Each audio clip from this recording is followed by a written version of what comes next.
22 जनवरी के बाद एक तारीख आएगी 14 फरवरी। ये तारीख भी याद रखिए। इस दिन कुछ ऐसा होगा जिसका असर मुस्लिम मोहल्लों में पड़ेगा।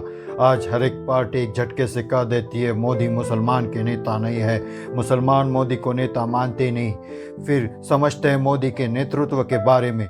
14 फरवरी को मोदी एक मुस्लिम मुल्क में जाकर एक मंदिर का उद्घाटन करेंगे। क्या इसका असर 2024 के लोकसभा चुनाव पर पड़ेगा, या मुसलमान तब भी चश्मा लगा कर ही देखेंगे कि किस मुस्लिम देश में हिंदू मंदिर बन रहा है, कौन बनवा रहा है, कैसे बन रहा है? मैं सब कुछ इस वीडियो में आपको बताऊंगा। नमस्कार दोस्तों, मेरा नाम है सुनील और आप देख रहे हो सत्ता की बात। अयोध्या से अबू धाबी तक जय श्री राम गूंज रहा है। अयोध्या में 500 साल बाद रामलला की प्राण प्रतिष्ठा होने जा रही है।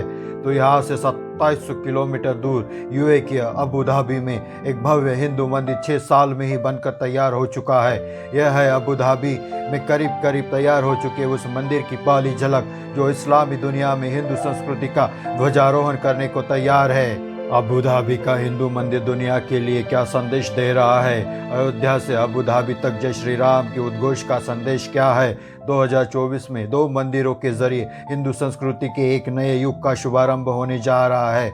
और दिलचस्प बात यह है कि करोड़ों हिंदुओं को इन दोनों मंदिरों की भेंट प्रधानमंत्री नरेंद्र मोदी के हाथों मिलेगी। अयोध्या के राम मंदिर में 22 जनवरी को श्री राम की प्राण प्रतिष्ठा करेंगे और अगले ही महीने यानी 14 फरवरी को पीएम मोदी अबू धाबी के स्वामी नारायण मंदिर का उद्घाटन करेंगे। अयोध्या के श्री राम मंदिर का इतिहास और वर्तमान तो पूरी दुनिया जान चुकी है, लेकिन अबू धाबी का हिंदू मंदिर अपने आप में किसी चमत्कार से कम नहीं है। भारत जहां बहुसंख्यक आबादी हिंदू है, वह राम जन्मभूमि मंदिर बनाने में 500 साल लग गए, तो यूएई जो मुस्लिम देश है, वहां से 6 साल में ही भव्य हिंदू मंदिर कैसे बनकर तैयार हो गया? अबू धाबी के इस हिंदू मंदिर की खासियत इसके निर्माण का बैकग्राउंड और इस मंदिर में जियो पॉलिटिक्स के नए समीकरण, सब कुछ आज आपके सामने किताब की तरह खोल दूंगा। लेकिन इससे पहले सबसे ज़रूरी बात जान लीजिए, जो हिंदू धर्म का आधार है, और यही आधार अबू धाबी के इस मंदिर की नींव में भी है, वसुधैव कुटुंबकम। अबू धाबी के इस मंदिर के लिए ज़मीन दी एक मुस्लिम राजा ने। मंदिर निर्माण का प्रोजेक्ट डायरेक्टर एक मंदिर का प्रमुख आर्किटेक्ट एक ईसाई है, निर्माण करने वाली कंपनी एक पारसी है और शिल्प कारीगर हिंदू है। वसुधैव कुटुंबकम का इससे बेहतर उदाहरण और क्या हो सकता है? एक वक्त था जब सियासी एक्सपर्ट कहते थे कि अगर अयोध्या में राम मंदिर बना तो अरब देशों से भारत के रिश्ते बिगड़ जाएंगे, कच्चा तेल मिलना मुश्किल हो जाएगा, हाहाकार मच जाएगा और इकोनॉमी औंधे मुंह गिर जाएंगी। राम मंदिर बनने से भारत की बर्बादी की ऐसी सारी भविष्यवाणियां आज खुद औंधे मुंह गिर चुकी है। राम मंदिर भी बन रहा है, अरब देशों में भी हिंदू मंदिर बन रहा है। मुस्लिम देशों से पक्के होते भारत के रिश्ते का इससे बड़ा सबूत और क्या होगा? लेकिन ये हुआ कैसे? 2014 में पहली बार पीएम बनने के बाद नरेंद्र मोदी 2015 में यूएई के दौरे पर गए। मोदी ने इसी दौरे में अबू धाबी के हिंदू मंदिर का कॉन्सेप्ट सामने आया। मोदी के इसी दौरे में यूएई ने मंदिर के लिए करीब करीब 5.5 हेक्टेयर जमीन दी। 2018 में मोदी दूसरी बार यूएई के दौरे पर गए और इसी दौरान अबू धाबी के हिंदू मंदिर का शिलान्यास हुआ। पीएम मोदी ने इस मंदिर के मॉडल का उद्घाटन भी किया। यह तस्वीर उस वक्त की है जब पीएम मोदी ने रिमोट का बटन दबाकर अबू धाबी के मंदिर का मॉडल दुनिया के सामने रखा था। इसी दौरान मंदिर समिति के सदस्यों ने पीएम मोदी और यूएई के तत्कालीन क्राउन प्रिंस मोहम्मद बिन जायद अल नाहयान को मंदिर के निर्माण की संबंधी पूरी जानकारी दी थी। 1997 में उन्होंने एक संकल्प किया था कि अबू धाबी में एक मंदिर बने और देश, संस्कृति और धर्म के बीच अंतर घटे। जब भी हमारे प्रधानमंत्री और वहाँ के राजा, उनकी दोस्ती और मैत्री बढ़ी और एक संकल्प हुआ कि मंदिर के लिए ज़मीन मिले। 2018 में यह ज़मीन मिली और उसका भूमि पूजन था। तब प्रधानमंत्री नरेंद्र मोदी वहाँ जाकर इस मंदिर के मॉडल का उद्घाटन किया था। 6 साल बाद अबू धाबी का यह मंदिर बनकर तैयार है, तो इसकी खासियत भी जान लीजिए। मंदिर में लोहे और सीमेंट का बिल्कुल इस्तेमाल नहीं हुआ है, बल्कि इस प्राचीन भारतीय शिल्प और इंजीनियरिंग कौशल के जरिए तैयार किया गया है, जिसमें राजस्थान के गुलाबी पत्थरों का इस्तेमाल हुआ है। सच में कमल की तरह, पद्म की तरह वहाँ यह मंदिर खिल उठा है। यह मंदिर जो गुलाबी पत्थर से बना हुआ है, राजस्थान के गुलाबी पत्थर बंसी पहाड़पुर के गुलाबी पत्थर से बना हुआ है, जिसमें अंदर के खंभे संगमरमर से बने हुए हैं। मंदिर का सबसे ऊपरी हिस्सा 121 फीट ऊंचा है। मंदिर में कुल 7 शिखर है।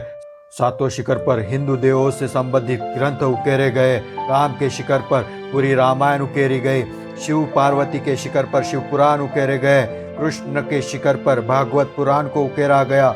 मंदिर में 7 शिखरों पर अमृत कलश लगाए गए हैं। इस ऐतिहासिक मंदिर के उद्घाटन से पहले इसकी कुछ खास झांकियां भी देख लीजिए। दीवारों पर इतनी शानदार नक्काशी है जैसे भारत में मौजूद सैकड़ों साल पुराने मंदिरों में देखने को मिलती है। मंदिर की दीवारों से लेकर उस स्तंभ और शिखर तक एक एक इंच पर हिंदू धार्मिक ग्रंथों और पौराणिक कथाओं का शिल्प और वास्तु ऐसा है कि रोशनी में यह कलाकृतियां एकदम जागृत हो जाती है। रात के वक्त जब यह मंदिर रोशन होगा तो अबू धाबी के रेगिस्तान में इसकी भव्यता किसी न खालिस्तान से भी बढ़कर होगी। ये जो मंदिर है वह इसलिए अपने आप में एक विशिष्ट सिद्धि है क्योंकि हम जानते हैं यूएई यूनाइटेड अरब अमीरात एक इस्लामिक भूमि है और इस्लामी भूमि में परंपरागत भारतीय शैली का हिंदू शैली के पत्थरों से बना हुआ इतना बड़ा भव्य मंदिर बन रहा है। इसका मतलब तो यह होता है कि वहाँ की गवर्नमेंट भी यही चाहती है, उनका पूर्ण सहयोग मिलता है। पहले तो ये सोचना भी असंभव था कि इस तरह के प्रदेश में इतना भव्य मंदिर कैसे बनाए, मगर वहाँ के शेखों की उदारता को हम अवश्य याद रखेंगे। अब क्योंकि यह हिंदू मंदिर भारत के बाहर बन रहा है तो इसमें कुछ ना कुछ ऐसा भी होना चाहिए जो पूरी दुनिया के लिए यह सोच भी इस मंदिर के निर्माण में दिखाई देती है। मंदिर की दीवारों पर प्राचीन माया सभ्यता, प्राचीन सुमेरियन सभ्यता, प्राचीन अरब सभ्यता, प्राचीन चीनी सभ्यता समेत कई प्राचीन सभ्यताओं की कहानियों का भी शिल्प के जरिए चित्रण किया गया है। यह दुनिया का पहला ऐसा हिंदू मंदिर होगा जिसमें दूसरे धर्म और सभ्यताओं की झलक भी देखने को मिलेगी। हमारा जो हिंदू धर्म है उनके फाउंडेशन में वसुदैव कुटुंबकम की भावना है, तो यह मंदिर के नींव में भी यही भावना है। तो मोदी के नाम निमंत्रण पत्र आ चुका है और मोदी की सहर्ष सहमति भी आ चुकी है। 22 जनवरी को अयोध्या के बाद मोदी का अगला पड़ाव अबू धाबी ही होगा, जहां वो 14 फरवरी को अब दुनिया में बने इस भव्य ऐतिहासिक और ग्लोबल हिंदू मंदिर को दुनिया के लिए खोल देंगे। हालांकि आपको बता दें कि अबू धाबी का यह मंदिर यूएई का पहला मंदिर नहीं होगा। इससे पहले 2022 में यूएई के नज़दीक जेबल अली में भी एक हिंदू मंदिर का उद्घाटन हो चुका है। यहाँ पर पहले सिंधियों का धार्मिक स्थल गुरु दरबार मौजूद था, जिसका विस्तार करके हिंदू मंदिर भी बना दिया गया है। इसमें राम, सीता, हनुमान, शिव, पार्वती, राधा कृष्ण समेत कई देवी देवताओं की प्रतिमाएं हैं। यूएई की आबादी 1 करोड़ के करीब है, जिसमें तकरीबन 26 लाख भारतीय है, यानी कुल आबादी का 30%। यूएई इस्लामिक देश जरूर है, लेकिन पाकिस्तान, तुर्की, ईरान और कतर जैसे कट्टर इस्लामिक विचारधारा के खिलाफ है। यूएई और सऊदी अरब दोनों देशों की इकोनॉमी मुस्लिम देशों में सबसे आगे है और दोनों देशों के साथ भारत के बहुत अच्छे कारोबारिक रिश्ते हैं। अगर आपको यह वीडियो अच्छा लगा हो तो इसे लाइक शेयर ज़रूर करें और हमारे चैनल को सब्सक्राइब ज़रूर करें। जय हिंद, जय भारत।